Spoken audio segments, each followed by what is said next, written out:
Hello people, welcome back to the part 3 of the portion unit 3 aptitude and key foundational values.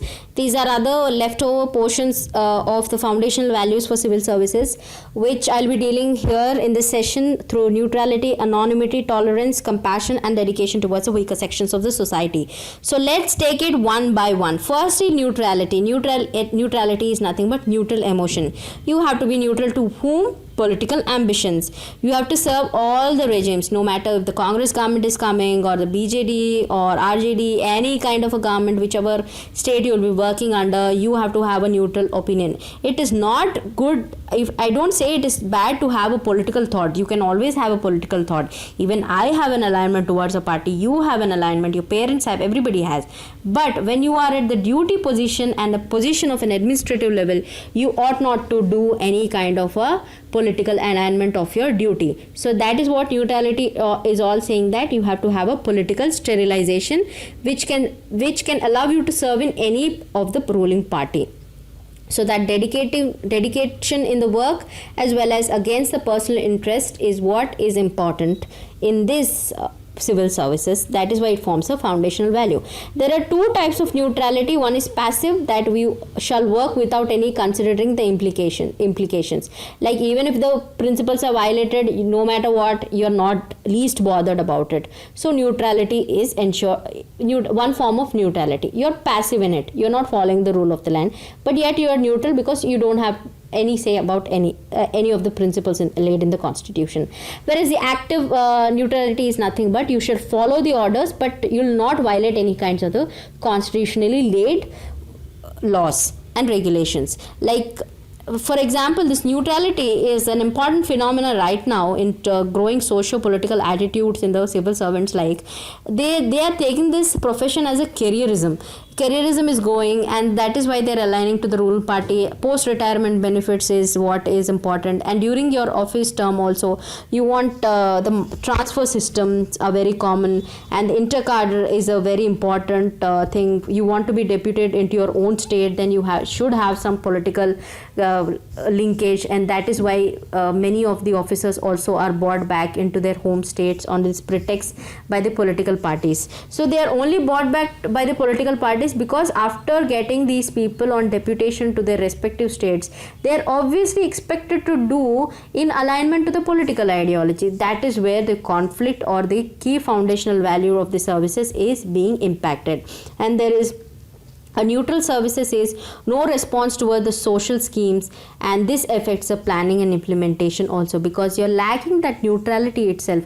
Whichever government, like suppose a Patidar agitation has happened in Gujarat. Suppose if that person who has started the agitation becomes the chief minister of the state, and you're working under him, and you have this political you're not neutral, and you are aligning your thoughts with this person. So what you will do? You will only release those kind of a scheme which are enabling the Patidar community to grow up. So this is what as a foundational value, you need to have this objectivity.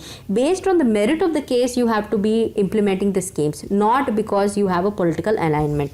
Okay, so then the next one is that anonymity. Anonymity is nothing but we always see in Quora or any kind of a blogs also, anonymous person. When you don't want to be named anywhere, you often write this anonymity. So anonymity is nothing but you work behind the scenes, so without expecting any reward or praise. You have to work every day. Don't expect that all over a night, just because you have worked for one day you will get the Raman Magsaysay award the next day.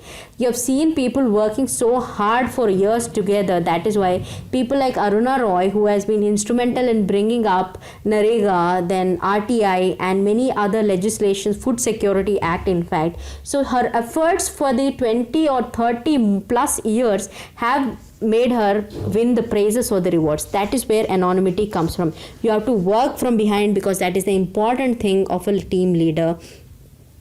As a civil servant, bureaucrat also, you need to try to cultivate it. And power to reprimand any bureaucracy lies with the political executive, but it should be protected from any kind of arbitrary actions you are taking in your ethical behavior. For some of the reasons why do we need some reforms in the services is that there are some changes, like rapid changes of political, economical, technological fronts. There are rapid changes that is occurring. So this principle of anonymity is very important.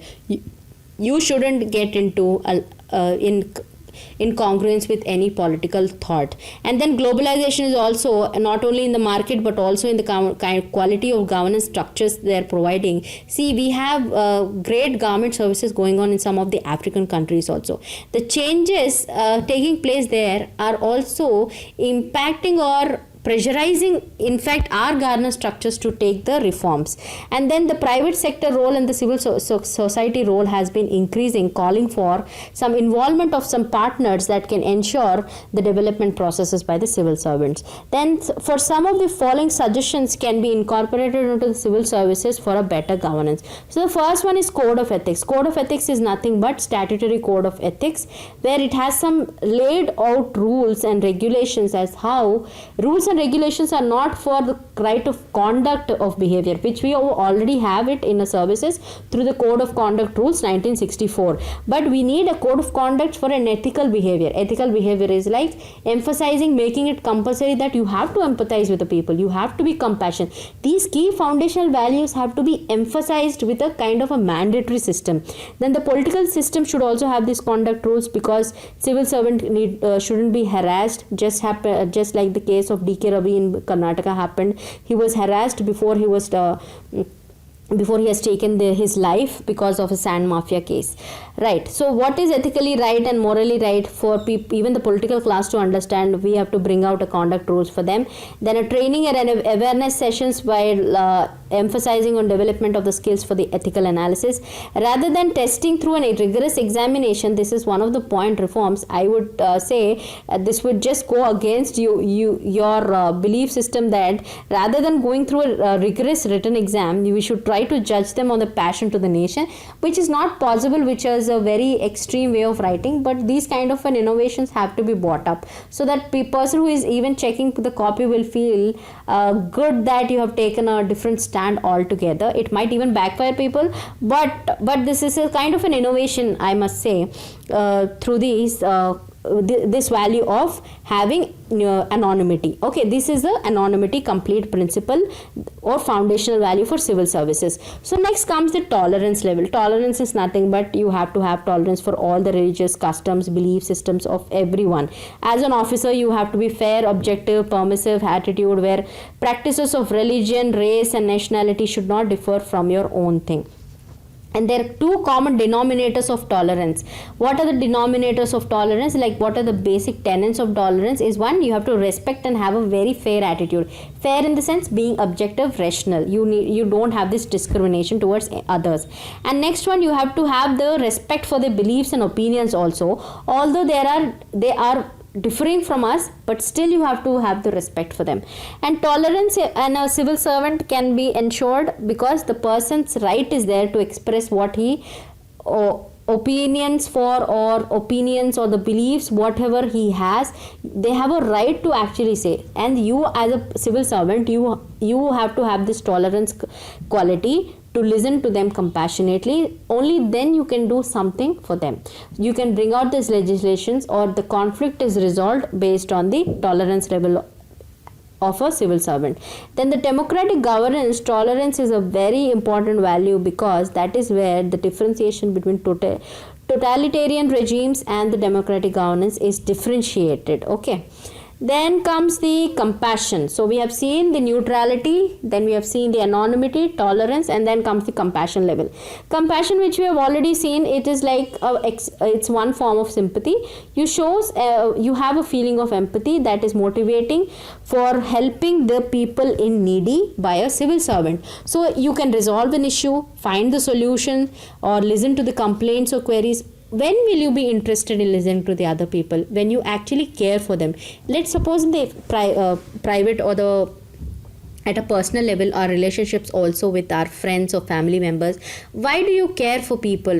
When your friend is suffering from fever at his room, why do you feel so bad about them, and you quite often call them and ask their whereabouts, like how are they feeling now, is it all fine, you need to get some food, or all kinds of advices you will be giving. Why is it? Because you feel for them. Unless you have this compassion element in you, how can you deliver? You cannot have a a very good relationship, right? The same way, the compassion in the civil servant should be essential to listen to all the complaints, find solutions for the problems, and come out with pro-poor governance. And then having lots of patience is very important in this field. So what it requires, you have to be attentive, you have to have a self-control, then be self-aware, have skill, be calm and composed, and use your reasoning of your mind. There are some of the components of compassion that would be dealt here is briefly in the 5 points. One is being sensitive to their issues. Sensitivity doesn't mean you keep on crying along with them. It is about having understanding the phenomena of what kind of situation they are going through. In a flood affected area, only that person can understand who has already gone through, or otherwise you have to feel how it feels for a homeless to be wandering here and there during the flood situation. If you don't have this compassion, then you would not arrange the machinery or the functionaries on time. So the compassion plays a very important role. And empathy is already, we have seen, you have to step into the shoes of the others, experience that feeling, and then do something about it. Motivation is nothing but the commitment to carry and support and help others. Care for them, support them, and help the others. That is the motivation. So the commitment comes from the motivation. As well as non-judgmental approach, the pain and distress of these people, vulnerable people, or the citizenry you are engaging with, to not be judged with it. Validate their experiences with a non-judgmental approach. And distress tolerance is very important. You have to bear the difficult emotions during the strikes, floods, natural calamities, or some cyclone affected areas. You need to have the capacity to bear all of them. And the last and the very important foundational value is the dedication. What is dedication? Your dedication to the civil services, like studying for hours together. You would even sacrifice going out for a movie. Rather than that, you would go and sit for your prelims or mains test series. So that is where the dedication comes from. You're devoted or loyal to a duty or a thought or an action. This is a very important personality trait for a civil servant as well as an individual growth also. You have to have the faithful employees work towards the goals and carry out the person who is lacking the motivation, as well as motivation is lacking because you're not able to act in a proper way. That is why motivation should be cultivated. How is this motivation cultivated? Because you have this devotion to the duty. So aftermath effect of having a devotion towards a duty is motivation for the work, and later part, when you have this motivation, you will accomplish the goals and the task. And with this motivation and accomplishment of the task, the citizens will get their services and drive a certain task very rapidly because the time is short. There are crises like natural disasters when they occur or hit your state or a district, then the time is really less. You have to make quick ethical decisions and bring out the functionaries onto the place. And then employees dedicate their lives to the public service, even sacrificing their personal life. That is what dedication is all about. It is just the important aspect of all the foundational values. That is why I emphasized at the last. So that with this we conclude it by a short write-up where human values and ethics are very important to do justice to the duty that you're performing as a civil servant. As a consumer society, we are as a noble profession. This civil services is to achieve these kind of a materialistic goals is not. We shouldn't achieve these kind of a goals, but we have to move away from these kind of a materialistic goals. Your goals have to be citizen oriented, not the material oriented. And then the constructive internal criticism is very important. You have to reward if it is something very pleasing. You have to punish any behavior which is deviating. And the civil servant also should possess the highest level of the good governance and achieve the highest ideals possible in the life through what? Reinvent and reinvest in the civil services. Beautiful line you can end it up with. So answer writing, I would not discuss the model answer to this because these are something which I've already discussed. So just write a few 20 words or 50 words of answer to each of the short notes on selflessness, accountability, openness, honesty, leadership, efficiency and effectiveness, procedural fairness, avoidance of conflict of interest, and accountability to law and government. So one example and a 30 word answer could be written for each one of it. And I have an answer writing question where this question can be later when you can pause the video and look it up for some terms which I have mentioned, like transparency is sharing information in an open manner so that you can control the corruption, as well as the procedures and policies are delivered to the stakeholders. Accountability on other hand is nothing but making decisions and actions submitting themselves to one person, one authority or external scrutiny. And justice is nothing but giving the fairness associated with the ability to judge without reference to one's feelings. Then the courage of conviction is nothing but facing different kinds of situations, fear, passions, greed, everything without affecting your own interest. Then the spirit of the service is nothing but serving the society with a kind of a devotion and dedication towards the society and the country and people, and sacrifices made in this path will not be painful because you have a spirit of service to the country. So on this note, the session is ended, and as well as the unit 3 is also completed. I hope you have got a great idea about all these topics of foundational values and aptitude as well. Sense of development of aptitude also you need to cultivate it by getting the rigorous training through these sessions. So keep writing, keep studying, and stay always blessed and happy. मेहनत करो और मंजिल तक जल्दी पहुंच जाओ. That is all for it. Thank you and Jai Hind.